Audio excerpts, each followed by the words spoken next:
तर अशोक चव्हाणांच्या पक्षप्रवेशाआधी भाजपची महत्त्वाची बैठक होते आहे। फडणवीसांच्या सागर बंगल्यावर भाजपची बैठक होते आहे। हर्षवर्धन पाटील यांचेही नाव राज्यसभेसाठी चर्चेत आहे। अशोक चव्हाण हे थोड्याच वेळात भाजपमध्ये प्रवेश करतील, पण त्यांच्या पक्षप्रवेशाआधी भाजपची महत्त्वाची बैठक, ज्यात प्रमुख नेते आता उपस्थित आहेत। देवेंद्र फडणवीस यांच्या सागर बंगल्यावर भाजपची बैठक होते आहे आणि सगळ्यात महत्त्वाचं म्हणजे राज्यसभेसाठी जी नावं पाठवायची आहेत त्यामध्ये हर्षवर्धन पाटील यांचंही नाव असल्याचं बोललं जात आहे। हर्षवर्धन पाटलांचंही नाव राज्यसभेसाठी चर्चेत आहे। याबद्दल आणखी माहिती घेऊया, आपले प्रतिनिधी सुशांत सावंत आता आपल्यासोबत आहे। सुशांत, सौरभ, दुपारी 1 वाजता अशोक चव्हाण यांचा भाजपमध्ये पक्षप्रवेश होतोय।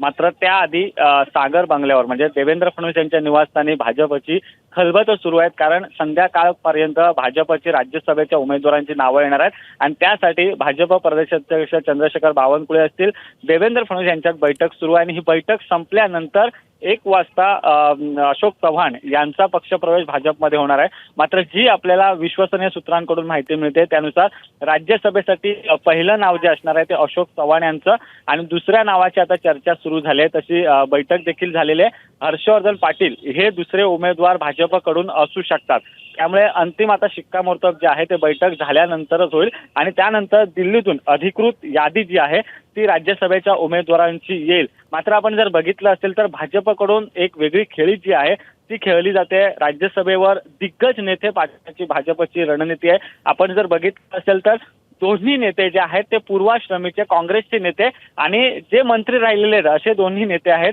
त्यांची नावं आता राज्यसभेसाठी चर्चेत येत आहेत। आपण जर बघितलं असेल तर हर्षवर्धन पाटील हे साखर सम्राट, तसंच काँग्रेसमध्ये काही काळ त्यांनी काम केलं होतं, मंत्री राहिले होते, राज्यातील काही महत्त्वाची पदं जी आहेत त्यांनी भूषवली होती, त्यांचं देखील आता नाव चर्चेत येत आहे। रात्री उशिरा उपमुख्यमंत्री देवेंद्र फडणवीस यांच्या सागर या निवासस्थानी एक बैठक झाल्याचे आपल्याला